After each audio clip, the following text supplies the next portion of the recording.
اللهم صل على محمد وعلى آل محمد كما صليت على إبراهيم وعلى آل إبراهيم إنك حميد مجيد. اللهم بارك على محمد وعلى آل محمد كما باركت على إبراهيم وعلى آل إبراهيم إنك حميد مجيد. رب اشرح لي صدري ويسر لي أمري واحلل عقدة من لساني يفقهوا قولي. سبحان ربك رب العزة عما يصفون وسلام على المرسلين والحمد لله رب العالمين.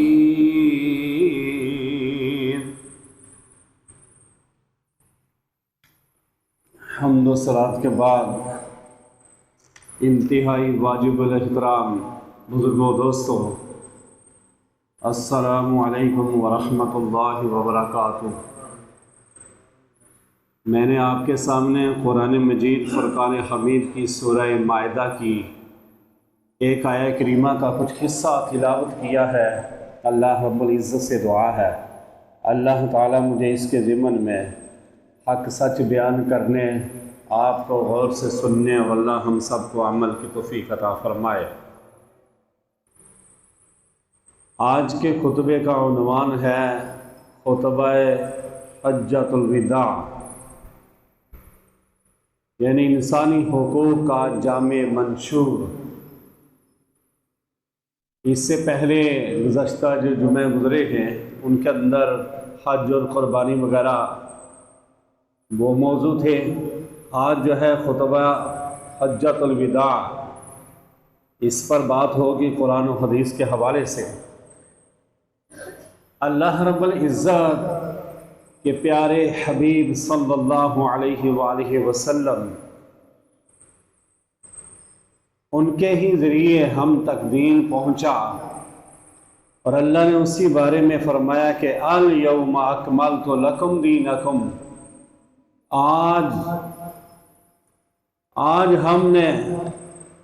تمہارے لیے مکمل کر دیا دین تمہارا.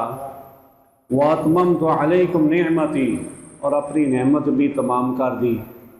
وَرَضِيتُ لَكُمُ الْإِسْلَامَ دِينًا، اور پسند کر لیا تمہارے لیے اسلام کو بطور دین. حضرات محترم، رسول خدا صلی اللہ علیہ وآلہ وسلم نے خطبہ حجۃ الوداع کے موقع پر انسانیت کے لیے ضابطہ جو ہے وہ تیار کر کے رکھ دیا، اور زندگی گزارنے کا ایک مکمل ضابطہ ہمیں عطا فرمایا. سب سے پہلے فرمایا کہ ایھا الناس، اے لوگو سنو، میں نہیں سمجھتا کہ آئندہ کبھی ہم اس طرح کی مجلس کے اندر گفتگو کر سکیں، اس طرح کی مجلس میں جمع ہو سکیں، اکٹھے ہو سکیں. یعنی اس کا یہ مطلب کہ آج کی باتیں غور سے سننا، توجہ سے سننا، اور یہ ساری زندگی کا ایک بہترین ایک منشور ہے، دستور حیات ہے. اس کو توجہ سے سننا اور اپنی زندگیوں کے اوپر اسے لاگو کرنا. اور یہ خطبہ جو دیا، اس خطبے کو باقاعدہ رسول خدا صلی اللہ علیہ وآلہ وسلم نے لکھوایا، اور یہ فرمایا کہ جو یہاں موجود ہیں وہ جا کر جو یہاں موجود نہیں انہیں بھی یہ بات بتائیں. سب سے پہلے یہ ارشاد فرمایا کہ دین اسلام مکمل ہو چکا. فرمایا کہ الیوم اکملت لکم دینکم واتممت علیکم نعمتی ورضیت لکم الاسلام دینا. کہ رسول اللہ صلی اللہ علیہ وآلہ وسلم نے اپنی زندگی، اپنی پاکیزہ طیبہ پاک زندگی کے اندر کم و بیش 1.25 صحابہ، 1 لاکھ سے زیادہ صحابہ کرام رضوان اللہ علیہم اجمعین جہاں جمع تھے، وہاں یہ خطبہ ارشاد فرمایا اور فرمایا کہ دین جو ہے اب مکمل ہو چکا ہے، اب اس دین کے اندر کسی قسم کا کوئی اضافہ، کوئی چیز جو ہے وہ نہیں چلے گی، جو دین ہے یہ مکمل ہے، اب اسی کے اوپر چلنا ہے، کوئی اس کے بعد بدعت، کوئی شرک، کوئی جو ہے وہ اضافہ، یہ بالکل قطعا نہیں چلے گا، ناقابل قبول ہے۔ حضرات محترم، رسول خدا صلی اللہ علیہ وآلہ وسلم نے یہ واضح طور پر ارشاد فرمایا کہ دین مکمل ہو چکا ہے، اور اگر دین کو سمجھنے کی کسی کو کوئی کسر لگتی ہے، اس کا اپنا قصور ہے، صحیح سمجھ نہیں لگتی تو اس کا اپنا قصور ہے، دین مکمل ہے۔ اور آج جو ہے مسلکی طور پر اور یعنی عقیدے اور گروہ اور پارٹیاں یہ ایک دوسرے پر کفر کے فتوے، تو جو فروعی مسائل ہیں، جو کلیئر کٹ اور واضح ہیں، ان پر نہیں، جو اپنے بنائے ہوئے یا جن کو سمجھنے میں ذرا یا وہ کوشش نہیں کرتے،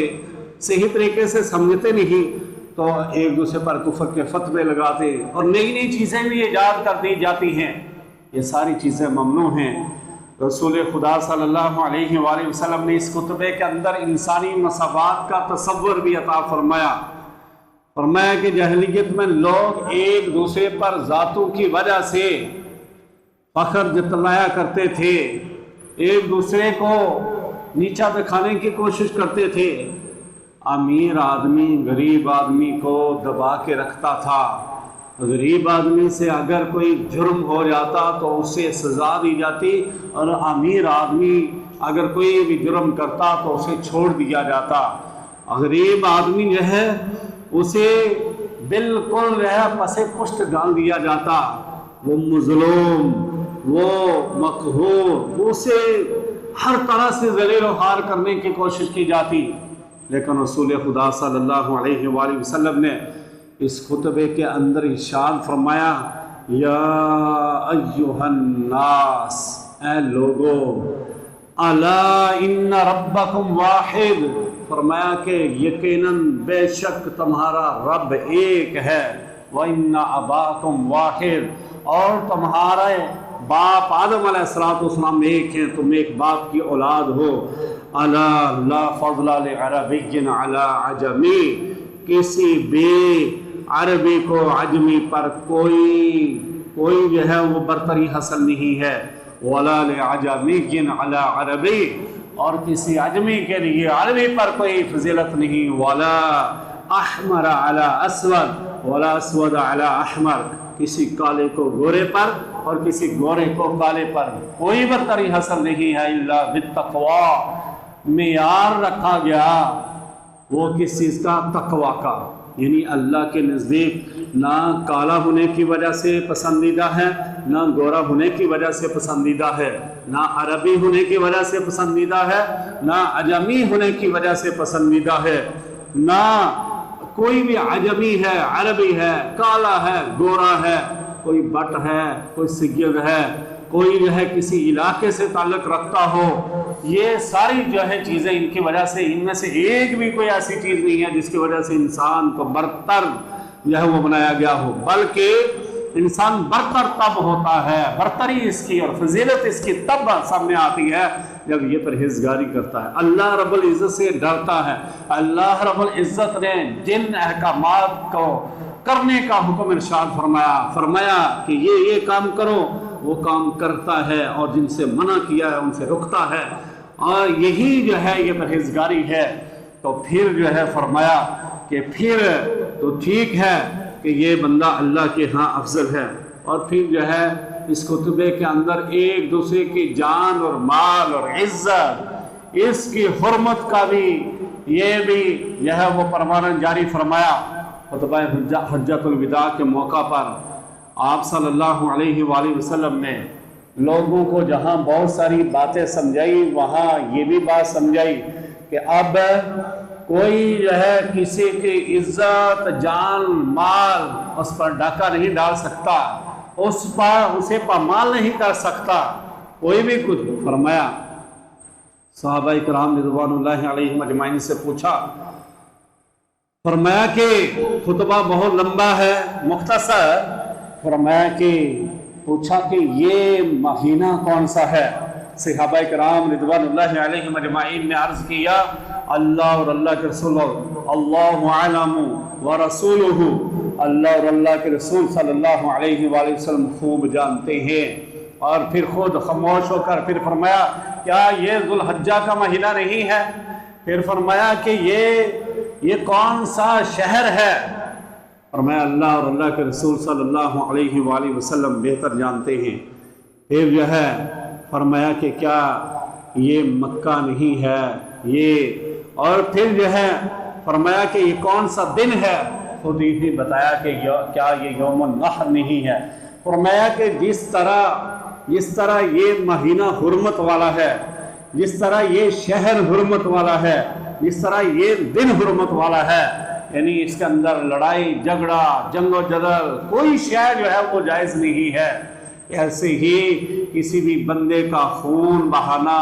خام خواہ ناحق یہ بالکل قطعا ناجائز ہے، یہ جائز نہیں۔ کسی کی عزت کو پامال کرنا یہ قطعا جائز نہیں ہے، ناجائز ہے، حرام ہے۔ کسی کے مال پر ڈاکہ ڈالنا یہ بالکل حرام ہے۔ حضرات محترم،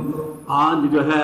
ہم اگر دیکھیں سب سے پہلے عزت کی بات کریں تو آج جو ہے وہ عزت، انسان کی عزت جو ہے وہ زیرو ہے۔ اور اگر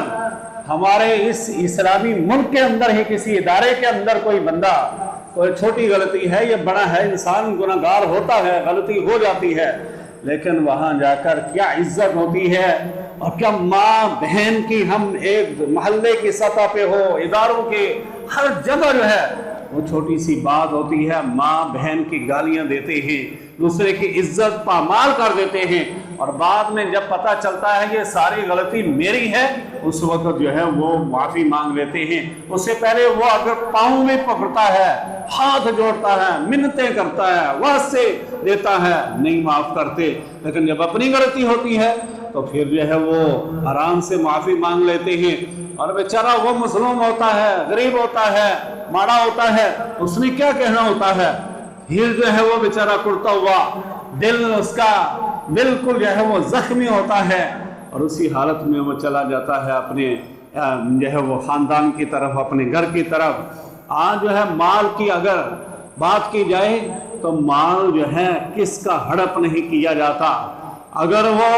نیچے سے لے کر اوپر ٹیکسوں تک ہر جگہ جو ہے ایک غریب آدمی کا مال جو ہے اس پر قبضہ کر دیا جاتا ہے۔ آج جو ہے سوشل میڈیا کا دور ہے، لوگ سوچتے رہتے ہیں نئی نئی باتیں، جو ہے وہ پہلے جو ہے وہ نئی نئی ایجادات کرتے تھے اور جو ہے ان کے حوالے سے جو ہے وہ محنت ہوتی تھی، اب جو ہے وہ باتیں، بہرحال یہ بھی بات ایک سوشل میڈیا پہ گردش کر رہی ہے کہ کیا ہر بندہ جو ہے اس ملک کے اندر، ہر بندہ آئی ایم ایف کا مقروض ہے تو کیا ایک امیر آدمی بھی ہے، وہ غریب آدمی ہے، یعنی اپنی طور اپنی سطح پہ اپنا جو ہے اس کا لیول تو بلند ہے، لیکن اگر ملکی سطح پہ دیکھا جائے تو آئی ایم ایف کا ہر بندہ مقروض ہے، تو کیا اس مقروض آدمی پر اس ملک کے اندر جو مقروض ہے، ظاہری طور پر امیر ہے لیکن مقروض ہے، کہ اس کی بھی قربانی جائز ہے کہ نہیں؟ یہ نوبت کیوں آئی؟ یہ اس لیے کہ ہمارا جو نیچے سے لے کر اوپر تک جو سسٹم ہے، وہ چاہے گھر کا ہو، گھر کے اندر جو ہے وہ رعایا کا مالک ہو، وہ کارخانے کے اندر ہو، وہ اسکول کے اندر ہو، کالج کے اندر ہو، یونیورسٹی کے اندر ہو، وہ محلے کی سطح پر ہو، وہ کئی محلوں کی سطح پر ہو، وہ ضلع کی سطح پر ہو، جہاں جیسے بھی ہے، دوسروں کے مال کو غصب کیا جاتا ہے، ہڑپ کیا جاتا ہے، اس کی پرواہ نہیں کی جاتی۔ کبھی بھی جو ہے وہ یہ نہیں کوئی بندہ سوچتا کہ اس غریب آدمی نے کیسے یہ مال کمایا ہوگا، پلاٹ جو ہے وہ غلط جگہ پہ وہ گپرے والا جو ہے وہ دے دیا جاتا ہے، اور ایسے ہی بہت ساری، حتیٰ کہ حج کے اندر بڑے بڑے اسکینڈل سامنے آتے ہیں، عمرے کے اندر جو ہے وہ ایجنٹ جو ہے وہ اتنا فراڈ لگاتے ہیں، دھوکہ دیتے ہیں، اور وہ کون ہوتے ہیں؟ وہ میں ہی ہوتا ہوں، وہ ہم ہوتے ہیں، وہ کلمہ پڑھنے والے ہوتے ہیں، قرآن ہمارے سامنے پڑھا ہوتا ہے، اور یہ بھی کہا جاتا ہے کہ ہاں جی یہ جو بندہ مال ہڑپ کرنے والا ہے صاحب کہاں ہے؟ نماز پڑھنے جائیں، کوئی جلدی کرو، میں نے نماز پڑھنے جانا ہے۔ سارا کچھ، نماز بھی پڑھتے ہیں، قرآن بھی پڑھتے ہیں، لیکن دوسروں کے مال پر نظر بھی رکھتے ہیں اور کڑی نظر رکھتے ہیں، اور پھر جو ہے دوسرے کا مال اپنا ہی سمتے ہیں۔ رسول خدا صلی اللہ علیہ وآلہ وسلم نے یہ ارشاد فرما دیا کہ اے لوگو تم یاد رکھو کہ تمہارا جو ہے دماؤکم و اموالکم حرام علیکم، کہ تمہارا خون اور تمہارا مال جو ہے، اور بعد نے فرمایا کہ جو ہے عزت کے بارے میں بھی فرمایا یہ سب کچھ جو ہے وہ حرام ہے، جس طرح کہ یہ ایک سال کے اندر 4 مہینے حرمت والے ہوتے ہیں، یعنی ذوالقعدہ، ذوالحجہ، محرم اور رجب، یہ جس طرح حرمت والے مہینے ہیں ایسے ہی یہ چیزیں بھی جو ہے وہ حرام ہیں، اور یہ جو ہے یہ سب کو ارشاد فرمایا، یعنی یہ جو خطاب ہے یہ ہر سنی کے لیے بھی خطاب ہے، یہ ہر وہابی کے لیے خطاب ہے، یہ ہر دیوبندی کے لیے خطاب ہے، ہر شیعہ، ہر دعوت اسلامی والا، ہر جماعت اسلامی کے ہر رکن کے لیے جو ہے، اور کارکن کے لیے اور ورکر کے لیے یہ خطاب ہے، اور تمام دنیا کے انسانوں کے لیے یہ خطاب ہے کہ کوئی بھی کسی کی عزت پر ڈاکہ نہیں ڈالے گا، دوسروں کا مال بالکل اس پر قبضہ، ناجائز قبضہ نہیں کرے گا۔ آج جو ہے سب سے زیادہ یہی چیز ہے، کوئی گھر جو ہے پلاٹ اگر لیا بیچارے نے کسی نے بڑی مشکل سے، تو پھر اسے ٹینشن ہوتی ہے کہ یہ فراڈ نہ لگا گیا ہو، یا پھر جو ہے اس پر پھر کہیں دور لیا ہو تو پھر ہر ہفتے 10 دن بعد پتہ لگانا پڑتا ہے کہ کوئی قبضہ نہ کر لے، کیوں؟ اور یہ قبضہ گروپ کون ہوتا ہے؟ کلمہ پڑھنے والا۔ یہ کہاں رہتے ہیں؟ اسلامی جمہوریہ پاکستان کے اندر، اور ان کے اوپر جو ہے یہ نگرانی کون کر رہا ہوتا ہے؟ یہ بھی ہمارے وڈیرے ہی کر رہے ہوتے ہیں، اور انہیں سب پتہ ہوتا ہے، ان کے سائے کے اندر یہ سارا کچھ ہو رہا، ان کے زیر نگرانی سارا کچھ ہو رہا ہوتا ہے، اور پھر جو ہے لکھا بھی ہوتا ہے کہ تعاونوا، ہمارے اداروں کے اندر ہر جگہ لکھا ہوتا ہے تعاونوا علی البر والتقوی ولا تعاونوا علی الاثم والعدوان، کہ نیکی کے کاموں میں ایک دوسرے کی مدد کرو، تعاون کرو، ایک دوسرے کی ہیلپ کرو، اور برائیوں کے، زیادتی اور ظلم کے کاموں میں ایک دوسرے کی مدد نہ کرو۔ یہ جو ہے یہ سارا، اور یہ کہ امانتیں اپنے اہلوں کے حوالے کرو۔ آج اس خطبے کے اندر یہ بھی فرمایا کہ امانت کے اندر خیانت نہیں کرنی چاہیے، جو امانت کسی کے پاس، کسی کے حوالے کی جائے، اس کا فرض ہے کہ اسے جس کی امانت ہے اس تک پہنچائی جائے۔ حضرات محترم، رسول پاک صلی اللہ علیہ وآلہ وسلم نے سود کے بارے میں بھی فرمایا کہ سود جو ہے، اس خطبے کے اندر فرمایا کہ سود کی جو لعنت ہے اسے آج اس کا خاتمہ کیا جاتا ہے، اور فرمایا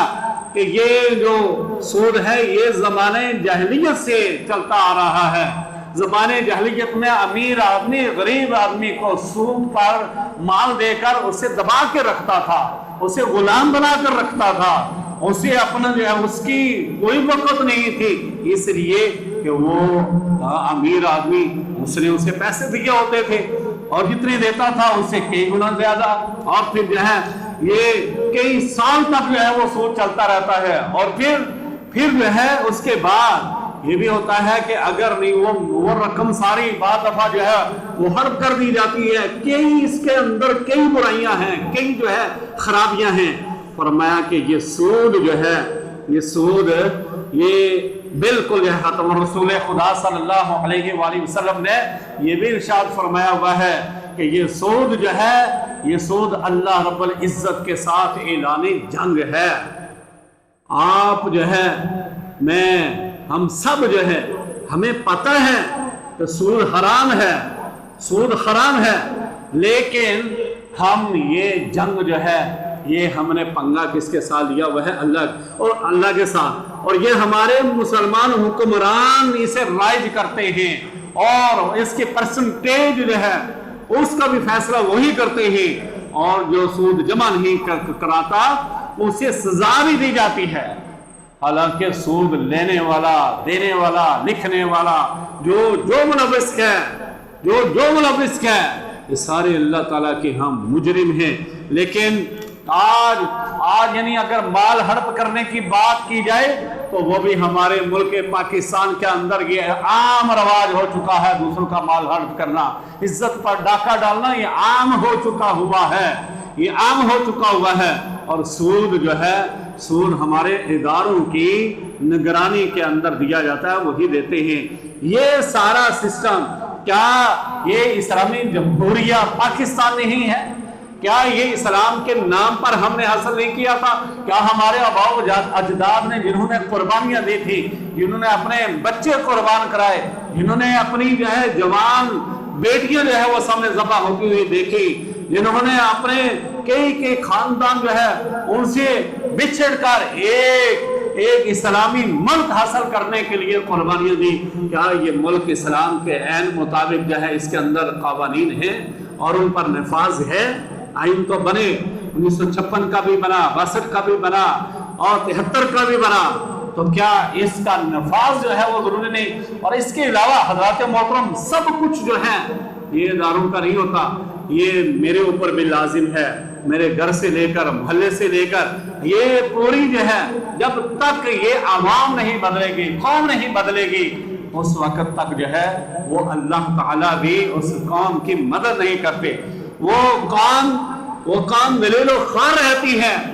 جو خود اپنا آپ بدلنا نہیں چاہتی۔ فرد واحد سے لے کر یعنی انفرادی، اجتماعی، یہ سارا جو ہے ہمارا یہ فریضہ ہے، انفرادی طور پر بھی کوشش کی جائے، اجتماعی طور پر بھی کوشش کی جائے، اور جہاں کہیں حضرات محترم اہم بات ہے، جہاں کہیں ان کی یعنی یہاں بھی کوئی بھی ادارہ وائلیشن کرتا ہے، وہ جو ہے وہ عزت یعنی اللہ رب العزت کی جو حدود ہیں ان کو کراس کرتا ہے، ان کی خلاف ورزی کرتا ہے، تو پھر جو سمجھنے والے ہیں، پھر جو اللہ رب العزت نے جنہیں فہم و فراست سے نوازا ہوا ہے، ان کا فرض بنتا ہے کہ وہ پھر ظلم کے خلاف اٹھیں، کھڑے ہوں، آواز بلند کریں، وہ احتجاج کی صورت میں وہ کسی قلم کے ذریعے، وہ کسی بھی طریقے سے ایک میسج تو ضرور دیں۔ حضرات محترم یہ چیز جو ہے، جو بندہ برائی کو دیکھے اور برائی کو روکے بھی نہ، اور پھر جو ہے اسے برا بھی نہ سمجھے، یہ تو بڑی ایک عجیب سی بات ہے۔ یعنی اسے قوت بازو سے بھی روکنا جو ہے، یہ بھی شریعت نے قاعدہ اور قانون بنایا ہوا ہے، زبان سے روکنا، اور نہیں تو کم از کم جو ہے دل کے اندر تو اسے برا سمجھا جائے، یہ ایمان کے کمزور ہونے کا آخری درجہ۔ یعنی یہ بالکل بندہ جب چارہ نہ چلے، بے بس ہو جائے، یعنی ایمان کی حالت بے بس ہو جائے، تو کم از کم اتنا نہ سوچے، یہ نہیں اور یار ان کا تو کام ہی یہی ہے، نہیں، جو چیز اللہ رب العزت نے ہر انسان کے لیے پیدا کی ہے، جو حق ہر انسان کو ملنا چاہیے، جو حقوق ہر جو ہے انسان کو ملنے چاہیے، وہ اگر نہ ملے تو ان کے خلاف آواز اٹھانا یہ لازم ہو جاتا ہے، یہ آواز اٹھانی چاہیے۔ حضرات محترم، رسول خدا صلی اللہ علیہ وآلہ وسلم نے وراثت کے حقوق کے بارے میں بھی بات کی، فرمایا کہ یعنی زمانے جہلیت کے اندر بھی ایسا ہی ہوتا تھا، بیٹیوں کے ساتھ ظلم و ستم کے بازار گرم تھے، بیٹیوں کو پہلے تو زندہ درگور کر دیا جاتا تھا، زندہ مار دیا جاتا تھا، قتل کر دیا جاتا تھا، موت کے گھاٹ اتار دیا جاتا تھا، اگر کوئی زندہ رہ گئی تو اسے ملازمہ، نوکر، غلام اور بالکل نحوست سمجھا جاتا تھا، اور وراثت کے اندر حصہ بالکل نہیں دیا جاتا تھا۔ رسول خدا صلی اللہ علیہ وآلہ وسلم نے اس خطبے کے اندر یہ ارشاد فرمایا کہ اس کے اندر کوئی جو ہے وصیت وغیرہ نہیں چلے گی، بیٹی کو حصہ دینا پڑے گا۔ آج جو ہے یہ بہت بڑی ہمارے اندر یعنی بدقسمتی سے یہ بات کی جاتی ہے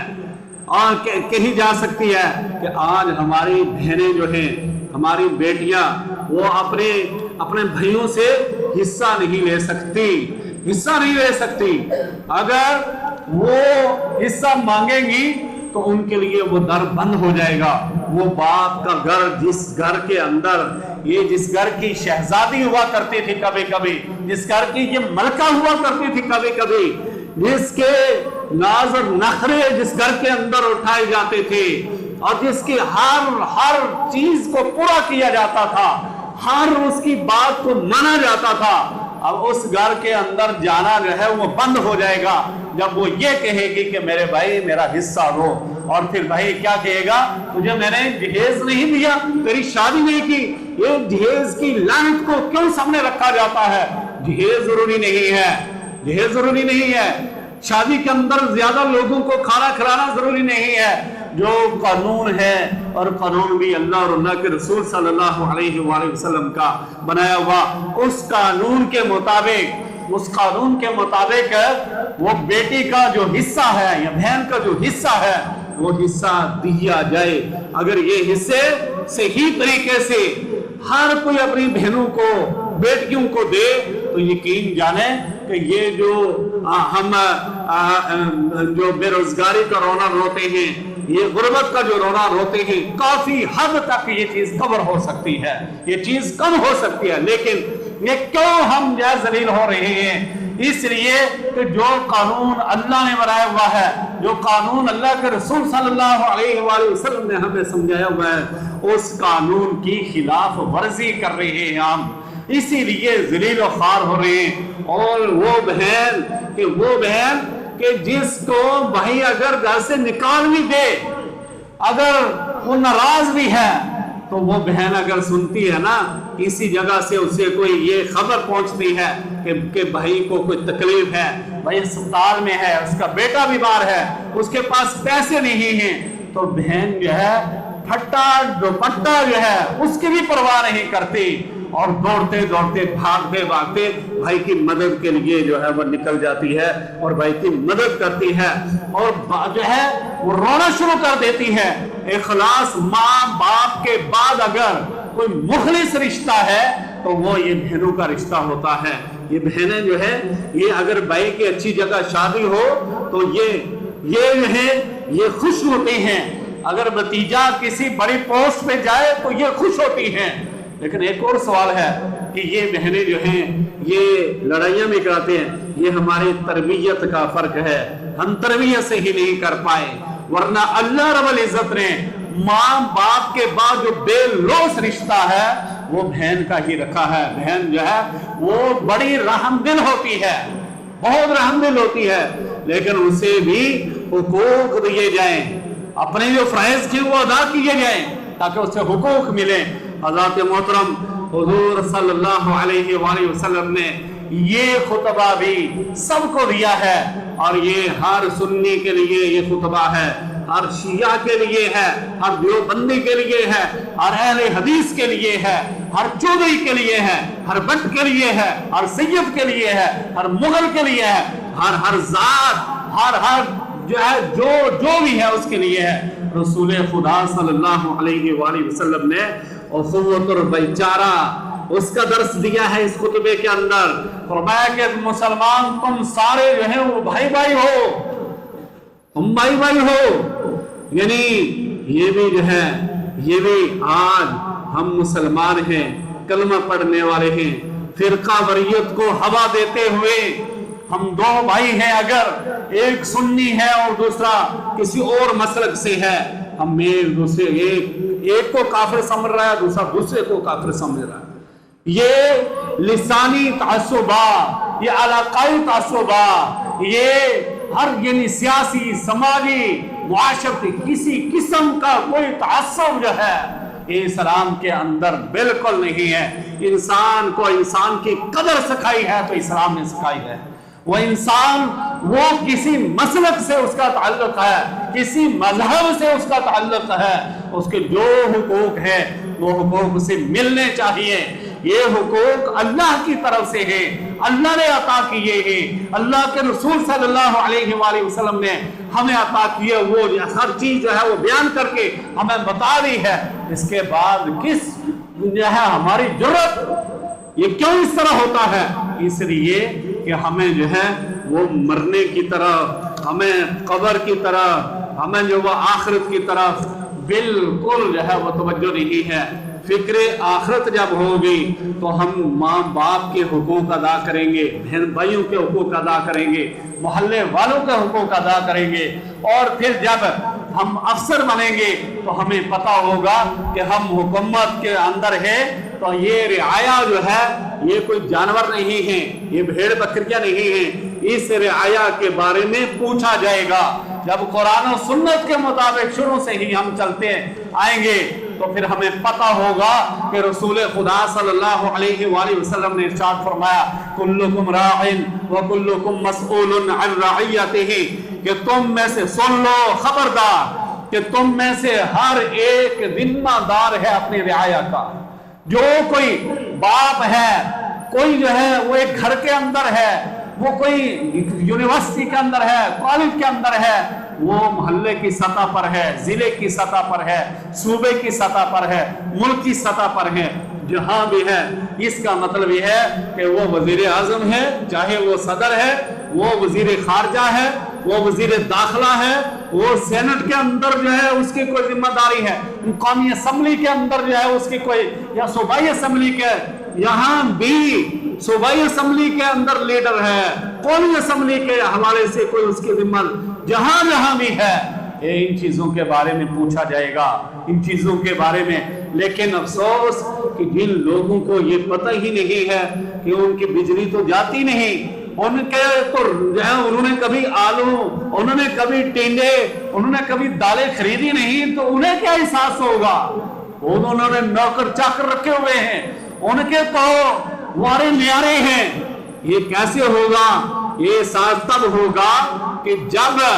وہ بندہ اوپر آئے گا جو عوام کی، اس عوام میں سے ہی ہوگا، اسی عوام کی آواز تب بنے گا جو عوام کا درد سمجھتا ہو، احساس سمجھتا ہو، اور قرآن و سنت کو بھی سمجھتا ہو، اور جو وہ امیر ہو کہ جو اس منبر رسول صلی اللہ علیہ وآلہ وسلم پر کھڑا ہو کر لوگوں کو وعظ و نصیحت بھی کرتا ہو، کر سکتا ہو۔ اللہ رب العزت سے دعا ہے کہ اللہ رب العزت ہمیں جو رسول کریم صلی اللہ علیہ وآلہ وسلم نے خطبہ حجۃ الوداع کے اندر انسانیت کی قدروں کو اجاگر فرمایا اور جو تقریر فرمائی، اللہ رب العزت ہمیں ہر دوسرے انسان کا حق ادا کرنے کی توفیق عطا فرمائے، جو ہماری ذمہ داریاں ہیں وہ پورا کرنے کی توفیق عطا فرمائے۔ اللہ رب العزت سے دعا ہے کہ اللہ تعالی ہماری کئی سنی باتوں کو قبول فرمائے، اگر کوئی غلطی ہوئی تو اللہ معاف فرمائے۔ آخر دعوانا الحمدللہ رب العالمین۔